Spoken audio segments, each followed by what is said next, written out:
Labdien! Šodien mēs atbraucam apskatīt vienu katla māju.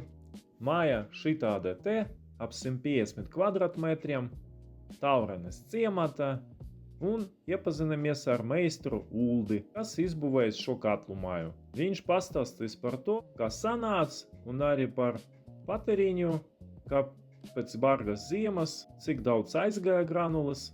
Šeit būs poļu granulu katls Defro Smartekopel. Iesim tad pie katla mājas. Katla māja diezgan tāda kompakta, neliela, faktiski kvadrāta forma. Un neskatoties uz tiem izmēriem, tādiem kompaktiem, izdodas izvietot tādu pilvērtīgu granulu katlu ar granulu bunkuru atsevišķi stāvošo, kur var iebart 13 maisus. 200 kg ar granuliem. Faktiski visi ievietojas un pat vieta paliek. Ja? Un tālāk sīkāk pastāstīs meistars, kas izbūvējis. Katls mums ir 16 kW šāda māja. Strādā ar rezervi. Radiatori mums ir vecā pašplūdes sistēma, kur ir piegriezta vienkārši. Nav vaļējās pārtaisīt par slēgto. Un mums te ir radiatori mēsls ar maisīšanu pēc ārā. Mums ir katla mazais loks un apakšā zem grīdas, kur ir tik klāt. Mums ir arī karstā ūdens sūkņu boilers. Vairāk te mājā nekā nav. Tā kā te bija vecais dīzels apakšā bedri, mēs viņu izmantojām un izplašanās trauks. Šobrīd tikai var redzēt viņu stāv zem katla pat, bet izņemot divus dēļus, viņam tiek klāt pie apkalpes krāniem un viņi reāli var apkalpot, kas bieži mājās nav. To var izdarīt. Tāds jautājums, kāpēc bija šitāds risinājums izvēlēts un ar ko viņš, piemēram, varbūt labāk un varbūt ērtāk un lētāk, ja mēs salīdzinot ar sūkņu grupām, ja? Ar sūkņu grupā jau viņas jau ir, tikai viņas ir atdalītas un man te primārais un otrie loki, var teikt, jo, ja tā paskatās, tad no katla iznākošajā mazajā lokā šis ir loks, kurš var strādāt neatkarīgi un mazliet tiek maisīts temperatūras. Tas nebūtu svarīgi. Tas būtu svarīgi, ja būtu siltās grīdas.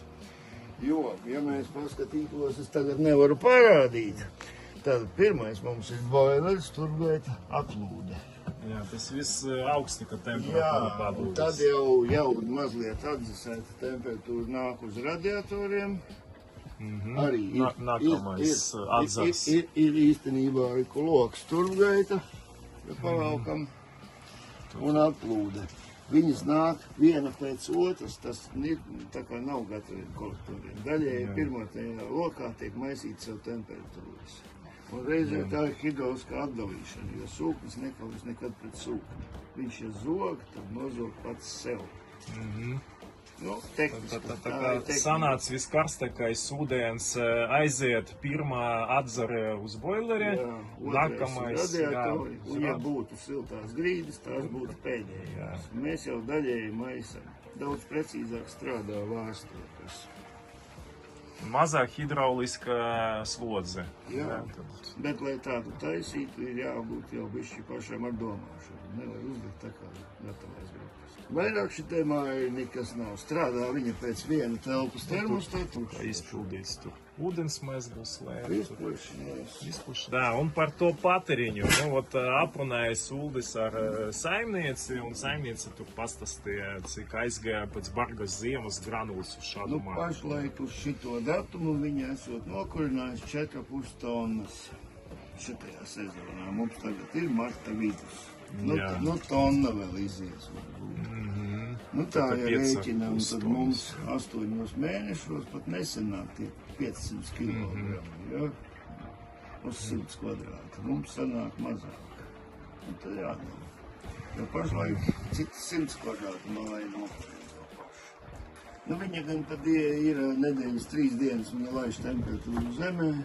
Ir telpas termostāts Jā, šeit. viens telpas termostāts vada katlu un karstā ūdens pieprasījums. Te vairāk nekā nav. Jā. Un šiem katliem, kā arī svarīgi pateikt, ka viņiem bāzes komplektācija ir interneta moduls. Interneta moduls ir, es to katlu vēroju, jo tad, kad galīgi kaut kas nav, šita 3 ziemas. Treša ziema tagad beidzas. Neskaitot to apdrošināšanas gadījumu ar ūdeni. Mums kas te ir bijis, ko mēs esam darījuši, mēs esam te kondensatoru mainījuši, teiksim, degvielās apstākļos. Bet es domāju, ka viņš nomira tāpēc, ka bija ļoti sliktas grunas skaidrs. Viņi bloķēja nost. Mēs uzjautāsim pēc tam saimnieci, kur viņi iegādājas un cik maksā interesanti. Lai saprastu, tonus mēs uzzinājām, bet kādas izmaksas, un tad mēs varam savilkt tos datus arī ciprus. Naudas izteiksmē.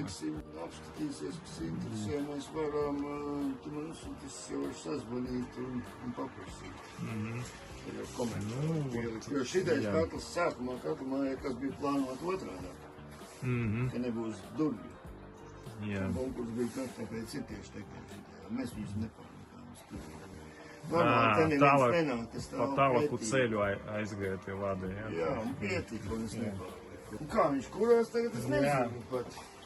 Viņš šobrīd kurās, viņš gandrīz modulējas, kas te mums iekšā ir. Es pat nezinu. Drusi redzat liesmu. Tagad viņš principā... Uz uzturēšanu tur. Uzturēšana, jā. Vadi te dati. Tūlīt uzliksim, kas mums pašlaik iet uz samazinājumu. Nav pieprasījuma mājā vairs. Jā, visur sasūdīts. Jo strādā uz pazeminājumu, kā man patīk. Šāda katla māja. Tāda ir. Tas ir sanāc kompakti, var pat pielikt katlu ielikt. Ja ļoti vajadzētu, šeit var jebkurā brīdī otro katlu pielikt. Kā rezerves. Bet, ja gribētu siltumsūkni, tad mums vajadzētu, jo tas ir pie vecām augstskatlam, tas nav pareizi, nav kondensācijas, bet arī zipišķīt ir.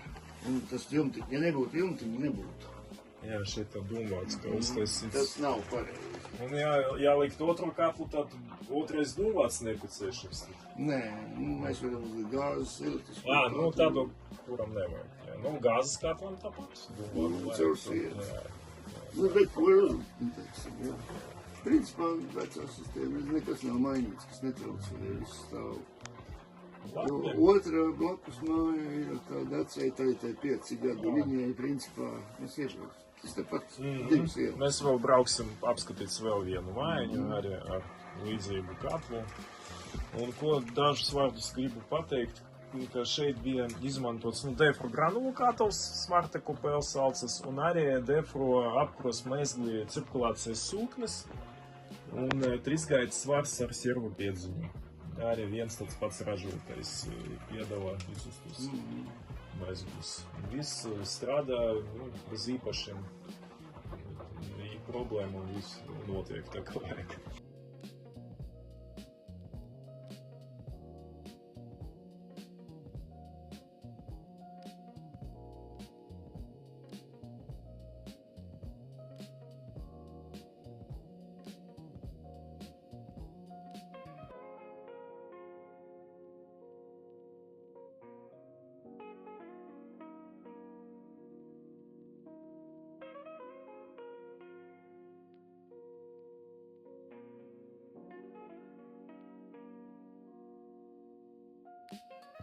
Labdien! Vēlreiz! Tagad mēs atbraucam blakus ieliņā, arī Taurenē, līdzīga māja, arī Līvanu tipa māja ap 150 kvadratmetriem. Vēl vienu katlu telpu apskatīsimies. Tad nācām iekšpusē. Uldes izstāstīs. Tagad parādīsim to kopskatienu, uz to katlu māju. Šī katlu māja sen jau izbūvēta, 20. gada aprīlī bija izbūvēta, un šeit arī smart katls, bet vecāks deglis, iepriekšēja versija. Tagad mēs ienācam katlu māju iekšpusē, Šeit arī Defrūs Marta Kapelu katls no 20. gada uzstādīts. Līdzīga katlu telpa izbūvēta. Nedaudz pastāstīs sīkāk, kā veidotā un cik kontūriem lūdzu. Nu, te ir divas kontūras.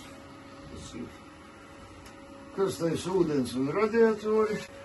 Un tāpat te ir primārais un otrreizējie loki, kā šovās vīlu taisīt. Mājā ir arī vesinās vecās pašplūdes caurules.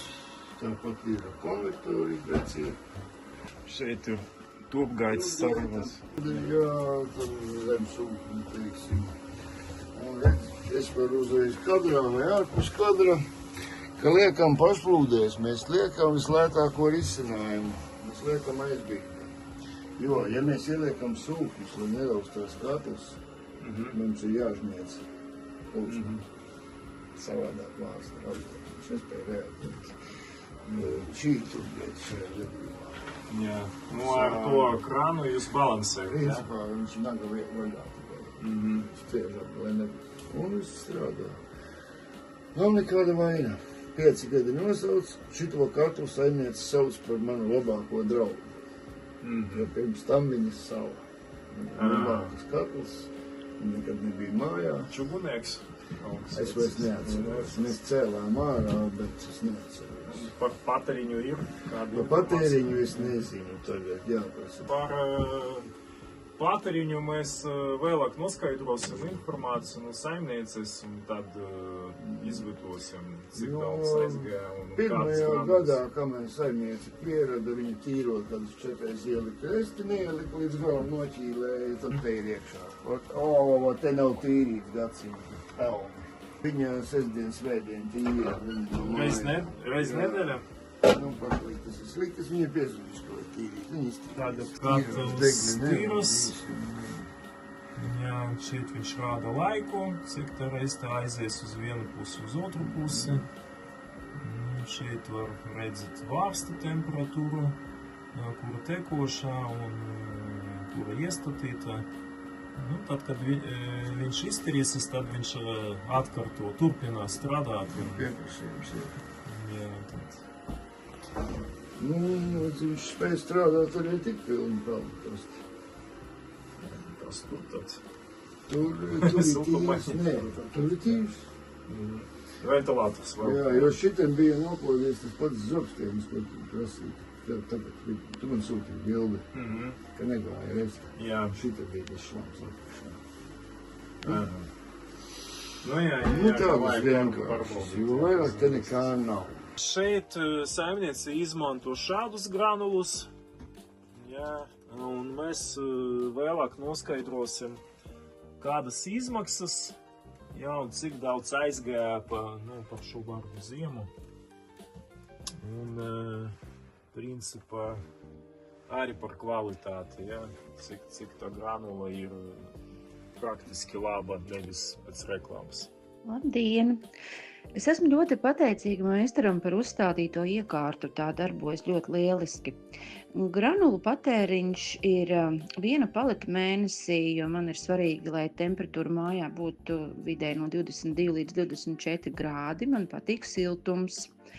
Un šajā sezonā es sāku kurināt jau augustā, jo tā kā prasījās iesildīt māju, tā kā arī mitrums parādījās, un tad ir ļoti labi, ka sākam drusciņā ātrāk sildīt. Granulas es pērku no Madonas, ja tas ir iespējams, jo esmu sapratusi, ka tās, tā kā manam katlam dara laikam vislabāk, bet laikam arī summas dēļ. Kādreiz arī nākās iepirkt no cita piegādātāja. Esmu pirkusi gan no Lauteres, gan no Rēzeknes, arī no Cēsīm. Bet tas ir viss saistīts ar cenas svārstībām un ar to, vai ir iespējama piegāde vai nav. Vasaras sezonā es nopērku nedaudz vairāk, arī dēļ summas, jo tā ir mazāka, vidēji 200 eiro par paleti, bet ziemas sezonā jau paletes paliek dārgākas, un tad jau summa paletē ir no 300 un pat vairāk. Ūdens boileri es sildu no apkuris, ūdeni ikdienā izmanto praktiski viens cilvēks, Telpā man ir termostats, kurš dod informāciju katlam, jo tas atvieglo visu temperatūras uzstādīšanu un uzraudzīšanu ļoti ērti. Katlu es tīru nedēļas nogalē, ja sanāk, bet gadās arī tā, kad 1 reizi 2 nedēļās, ja ir kādi izbraukumi no mājas. Tad nedaudz darbiņa vairāk, jo tad ir pelni sakrājušies vairāk uz visām sieniņām. Bet tas, jebkurā gadījumā, neatņem apkopē ļoti lielu laiku. Apkopi var veikt praktiski 15 minūtēs, ja to dara reizi nedēļā. Un dziļo apkopi ar visām skursteņu un suku tīrīšanām es veicu parasti vasaras periodā. Tas vairāk ir tā kā uz augusta mēnesi. Esmu ļoti pateicīga par šo iekārtu, jo tas atvieglo ļoti ikdienas dzīvi. Tāpēc paldies par šo iekārtu.